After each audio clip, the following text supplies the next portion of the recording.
Fraction समझा दिया है, परसेंटेज समझा दी है, फ्रैक्शंस के कुछ फैक्टर्स वगैरह होते हैं, एलसीएम, एचसीएफ, सिंपलेक्स, फोर, यानी फ्रैक्शन के बारे में सब कुछ बता दिया। आप फ्रैक्शन के सवाल करते करते आप लोग ऊब गए होंगे, है ना, मन नहीं लग रहा होगा क्योंकि वो आने लगे। जब कोई नई चीज सीखते हैं तो मन लगता है, और जब वो खूब आने लगती है फिर उसे करने में कम मन लगता है। तो इसका मतलब है कि अब हमें आगे बढ़ना चाहिए, कुछ नई चीज सीखनी चाहिए। तो फ्रैक्शन से ही मिलकर चलते हैं, फ्रैक्शन से ही मिलती जुलती चीज को आगे बढ़ाते हैं। अब हम सीखते हैं रेशियो, अनुपात, हिंदी में इसे कहते हैं अनुपात। तो रेशियो या अनुपात का मतलब होता है दो वस्तुओं में संबंध या दो वस्तुओं को कंपेयर करना, कौन किस वस्तु से कितनी छोटी या कितनी बड़ी है, या किस वस्तु की मात्रा दूसरी वस्तु से कितनी कम या ज्यादा है। कंपेयर करना, तुलना करना, दो वस्तुओं को तुलनात्मक संबंध बना बताना अनुपात कहलाता है।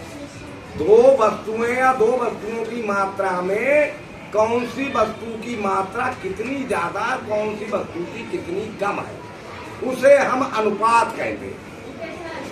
रामायण की कहानी भी सुनाते जा रहे हैं साथ में।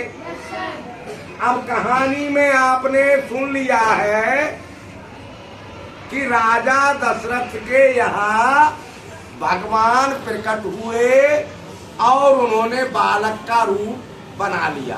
रोए, रोने पर सबको पता चल गया कि यहाँ पुत्र का जन्म हुआ।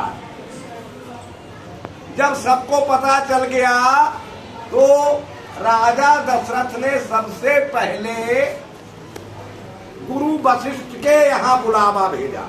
सबसे पहले गुरु वशिष्ठ को बुलाया कुछ पूजा पाठ कराने के लिए। जब पुत्र का जन्म हुआ तो पूजा पाठ जरूरी था।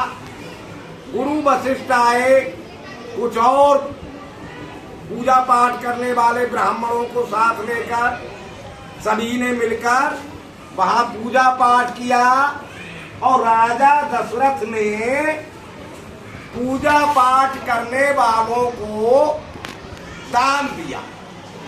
दान में सोने और चांदी के आभूषण दिए, सोने और चांदी के ऑर्नामेंट्स दिए।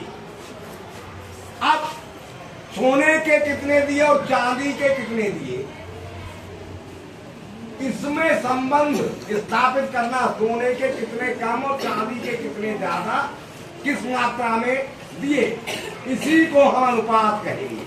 अब मान लीजिए राजा दशरथ ने 2 गहने सोने के दिए और 3 गहने चांदी के दिए। तो सोने और चांदी के गहने में क्या अनुपात हुआ, क्या रेशियो हुआ, उसी को हम कहेंगे 2:3। नहीं समझे? Ratio between gold ornament and silver ornament जो राजा दशरथ ने दिया, ये जरूरी नहीं है इसी में दिया हो, ये हम अपने मन से सवाल बना रहे हैं, पर हाँ दिया था, ये गारंटी है, ये सत्य है। कुछ सोने और चांदी के आभूषण दान में दिए थे, ये तो सत्य है, लेकिन किस रेशियो से दिए ये हमें पता नहीं, ये तो हमने अपने मनमानी कर लिया। तो उन्होंने 2 गहने सोने के और 3 गहने चांदी के दिए। इसी का मतलब होता है 2:3 में सोने और चांदी के राजा ने 2:3 के अनुपात में गहने दिए, 2:3। इसको हम 2/3 भी लिख सकते हैं। लेकिन अब तक आपने जो देखा, पढ़ा फ्रैक्शन के बारे में, वो ये पढ़ा कि जो डेनोमिनेटर होता है वो टोटल क्वांटिटी होती है, लेकिन यहाँ पर टोटल क्वांटिटी नहीं है। 2 जो है वो गोल्ड है और 3 जो है वो सिल्वर है। तो ऐसे भी फ्रैक्शन होते हैं जहां 2 वस्तुओं में एक न्यूमरेटर और एक डेनोमिनेटर होती है, तभी वो रेशियो के रूप में आ जाती है। अगर टोटल है और उसकी कुछ मात्रा है तब तो वो प्योर फ्रैक्शन है। और 2 वस्तुएं हैं जिनमें एक की मात्रा न्यूमरेटर है और एक की मात्रा डेनोमिनेटर है, तो फिर वो रेशियो है, यानी 2:3। समझ गए रेशियो है नहीं? अब मान लो सम ऑफ रेशियो, कुल कितना हुआ? 2 गोल्ड के और 3 सिल्वर के गहने हैं, तो टोटल रेशियो, टोटल जो सम है वो टोटल गहने हो गए 5। समझ रहे नहीं? अच्छा, अब ratio between gold ornament to total ornament, ये कितना हुआ? Total ornament 2:5। नहीं समझ में आ रही बात? नहीं समझ पा रहे अब?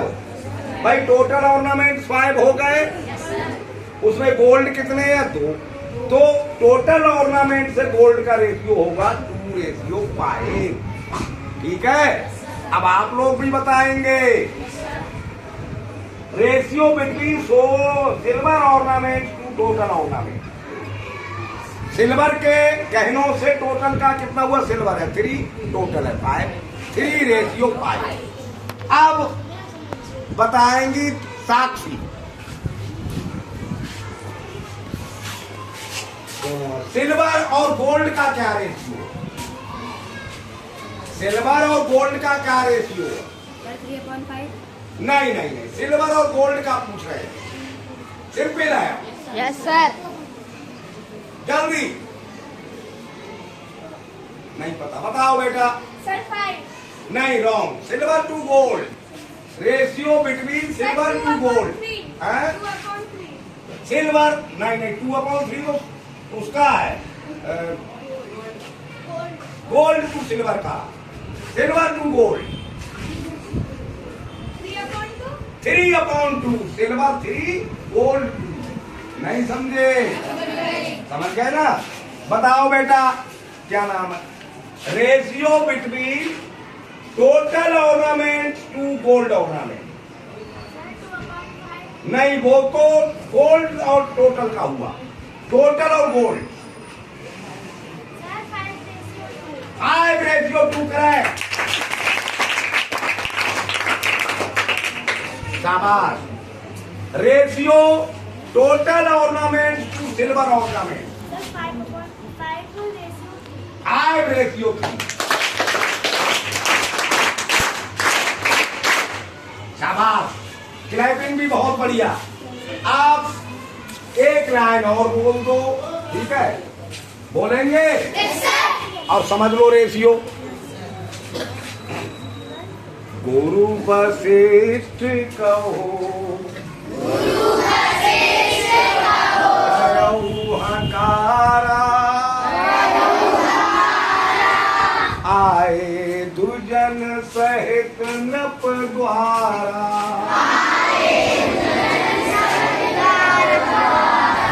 गुरु वशिष्ठ कहु गयऊ हकारा,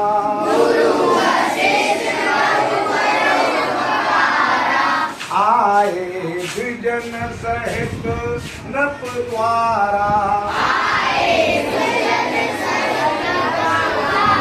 हाँ, तो समझ गए रेशियो?